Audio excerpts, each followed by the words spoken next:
हो केहू और से कॉलो सेटिंग हो। ना हम तारा से प्यार करीले। ओए आई लव यू काजल। अब होई ना सुन लो डेटिंग हो केहू और से कॉलो सेटिंग हो। सुनो अरे जितना बच्चों भी उतर जाई।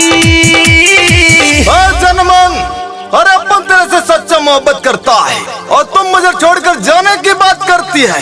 और रुक जा वरना मैं मर जाएगा। भगला की ना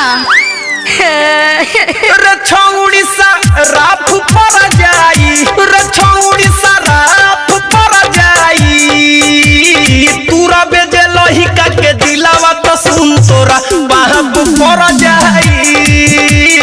तूरा बेजे लहिका के दिलावा तो सुन तोरा बाप पर जाई। अरे तुम मुझे छोड़कर जाने की बात करती है, मैं मर जाऊंगा।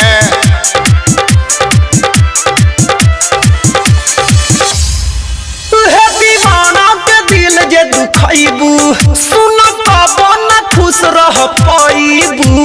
देखा तासे बहुत प्यार करी है।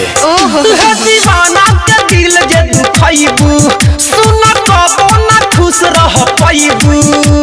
कबो ना और पानी सब देहिया के गोर जाई। आओ ललिता मैं तेरे गोरे गोरे हाथों से हर हर पपीता छिलकर खाना चाहता था लेकिन तुम मुझे छोड़कर जा रही है। आओ मैं मर जाऊंगा।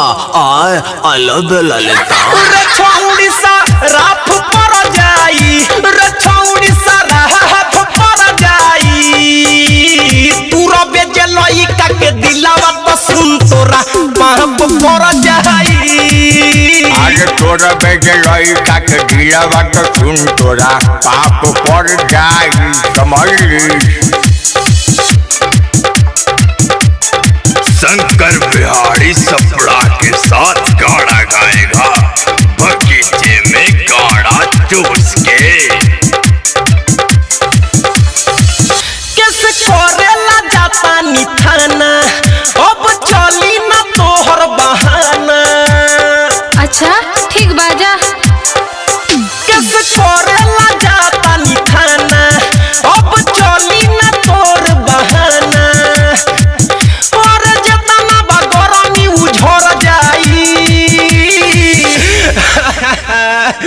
ए लालू चाचा तू कुछ कहना हो। भाई और बहनों जो लाल फ्रॉक वाली लड़की जा रही है मेरे प्रिय दोस्त की दिल तोड़कर जा रही है। बताइए इसे मार दिया जाए कि छोड़ दिया जाए।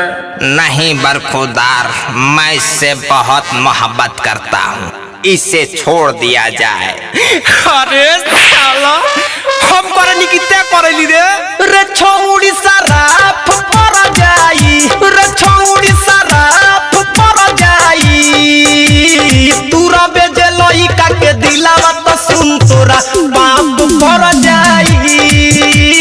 तूरा बेजे लइका के दिलावा तो सुन तोरा पिलावा पर जाई। हटा हटा अच्छा है।